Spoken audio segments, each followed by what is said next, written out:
ये police officer एक खतरनाक फ्रॉड की वजह से आज एक रिपोर्ट लिख रहा है और ये कोई ऐसा वैसा फ्रॉड नहीं है बल्कि इंडिया का सबसे पहला डीप फेक फ्रॉड है। एक अननोन नंबर से कॉल आने पर राधाकृष्णन की नींद खुल गई। अननोन नंबर्स वाले फ्रॉड के इंसिडेंट्स राधाकृष्णन ने पहले भी काफी बार सुने थे, इसलिए उन्होंने भी इस अननोन कॉल को इग्नोर कर दिया। लेकिन कॉल करते ही उसी अननोन नंबर से उन्हें व्हाट्सएप पर ढेरों मैसेजेस आना शुरू हो गए। मैसेजेस पढ़ने के बाद उन्हें पता चला कि ये अननोन नंबर उनके 40 साल पुराने दोस्त वेणु कुमार का है। पुराने दोस्त से मैसेजेस पर बात करने के बाद वेणु कुमार ने राधाकृष्णन को ऑडियो कॉल भी कर दिया और शायद ये कॉल उठाना ही राधाकृष्णन की सबसे बड़ी गलती थी। वेणु कुमार हर बार की तरह ही इंग्लिश में बात कर रहा था और उसका एक्सेंट भी साउथ इंडियन ही था। राधाकृष्णन को किसी भी तरह का डाउट होने की गुंजाइश थी ही नहीं। फाइनली वेणु कुमार ने जिस रीजन से कॉल किया था वो बोल ही दिया। मेरी बहन के इलाज के लिए मुझे कुछ पैसों की जरूरत है। इस बात को प्रूव करने के लिए कि वेणु कुमार कोई फ्रॉड नहीं है, उसने राधाकृष्णन को वीडियो कॉल भी कर दिया। कॉल उठाते ही सामने हूबहू वेणु कुमार। अब वीडियो कॉल पर वेणु कुमार को देखने के बाद और पूरी तरह तसल्ली करने के बाद राधाकृष्णन ने उसे 40,000 रुपए ट्रांसफर कर दिए। शायद ये बात यहीं खत्म भी हो जाती, लेकिन थोड़ी ही देर में वेणु कुमार ने फिर से कॉल करके 30,000 रुपए और मांग लिए। दोबारा पैसों की डिमांड से राधाकृष्णन को डाउट होने लगा। अपना डाउट दूर करने के लिए राधाकृष्णन ने वेणु कुमार के उस नंबर पर कॉल किया जो उसके पास ऑलरेडी सेव्ड था। लेकिन एक टाइम था जब कॉल करके स्कैमर्स ओटीपी पूछते थे और उस ओटीपी की मदद से लोगों के अकाउंट से पैसे निकाल लिए जाते थे। अगर आपने भी देखी होगी तो इस पूरे फ्रॉड का प्रोसेस नेटफ्लिक्स पर अपलोडेड एक वेब सीरीज में बताया गया है, जामतड़ा, सबका नंबर आएगा। अब जैसे जैसे आम जनता में ओटीपी वाले फ्रॉड्स की अवेयरनेस फैली, स्कैमर्स के धंधे बंद होने के कगार पर आ गए।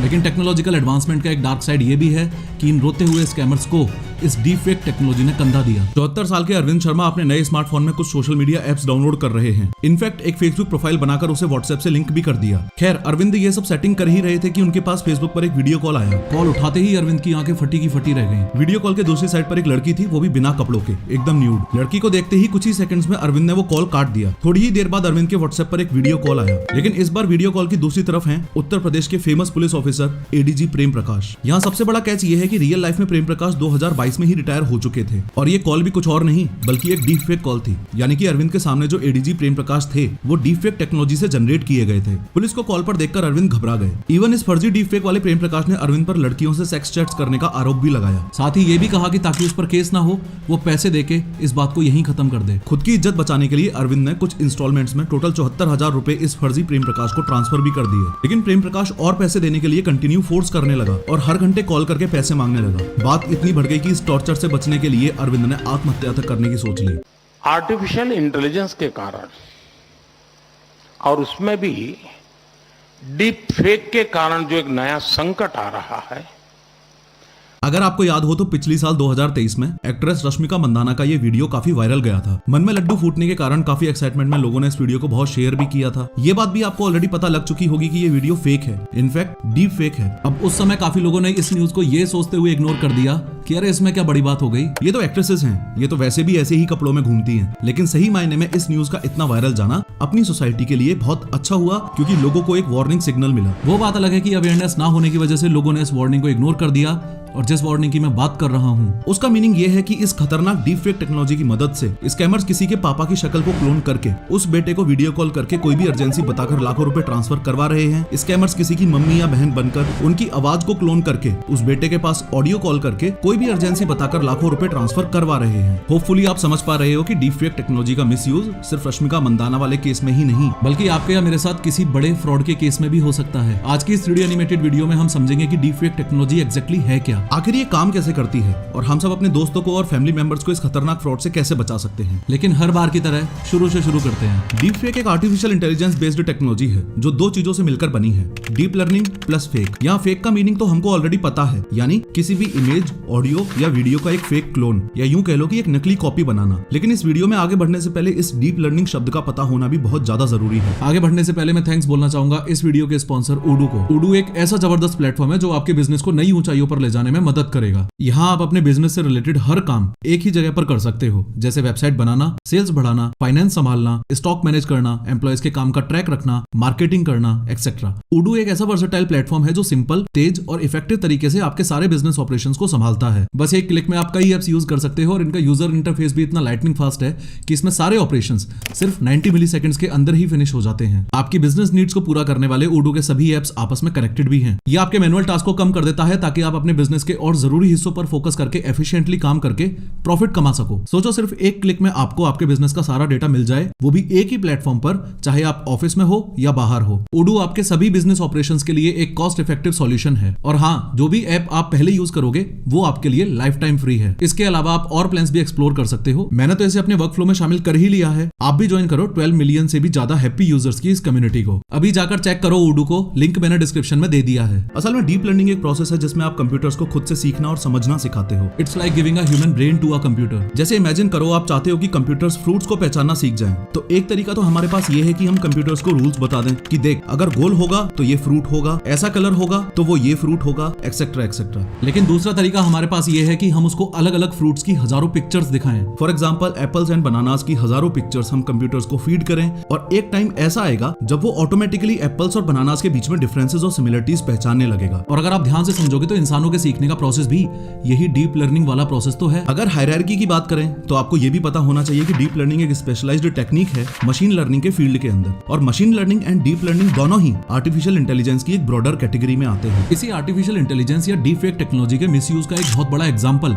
इंडिया में हाल ही में हुए रेसलर प्रोटेस्ट के दौरान देखने को भी मिला था। जो फोटो आपको अभी दिखाई दे रही है वो उस टाइम की है जब पुलिस ने रेसलर विनेश फोगाट और संगीता फोगाट को अरेस्ट किया था। लेकिन इन प्रोटेस्टर्स की छवि को खराब करने के लिए आईटी सेल वालों ने इस इमेज को डीप फेक की मदद से मॉर्फ कर दिया। इनको ऐसे हंसता हुआ दिखा दिया और पूरे सोशल मीडिया पर ये इमेज ये बोलते हुए वायरल हो गई कि देखो रेसलर्स ढोंग कर रहे हैं, मीडिया के सामने प्रोटेस्ट करते हैं, लेकिन अकेले में अपने एजेंडा को लेकर कितने खुश हैं। सिंपल लैंग्वेज में आप ऐसे समझ सकते हो कि डीप फेक टेक्नोलॉजी में न्यूरल नेटवर्क्स बेसिकली दो एल्गोरिदम्स पर काम करते हैं। पहला तो ये जनरेटर और दूसरा है ये डिस्क्रिमिनेटर। जनरेटर के एल्गोरिदम को आप ऐसे समझो कि ये एक पेंटर है, और डिस्क्रिमिनेटर के एल्गोरिदम को आप ऐसे समझो जैसे ये एक जज है। अब यहाँ जनरेटर का या यूं कह लो कि इस पेंटर का काम है किसी भी इंसान की फेक इमेज, ऑडियो या वीडियो को बनाना, और डिस्क्रिमिनेटर या यूं कह लो कि जज का काम है इसको फीडबैक देना और ये बताना कि जो इमेज जनरेटर ने बनाई है वो असल आदमी के जैसी बन चुकी है या नहीं। अगर उस असल आदमी जैसी नहीं बनी तो डिस्क्रिमिनेटर वापस इसको जनरेटर के पास भेजेगा और जनरेटर इसको और ज्यादा एक्यूरेट करेगा, फिर से सबमिट करेगा। अगर फिर से डिस्क्रिमिनेटर इमेज से सेटिस्फाई नहीं हुआ तो वापस जनरेटर के पास इमेज को भेज देगा, जनरेटर इसको ज्यादा एक्यूरेट करेगा, फिर से सबमिट करेगा। ये लूप या ये प्रोसेस तब तक चलता रहेगा जब तक असल आदमी जैसी इमेज नहीं आ जाती। इसी टेक्नोलॉजी का यूज करते हुए ऐसे ही फन के लिए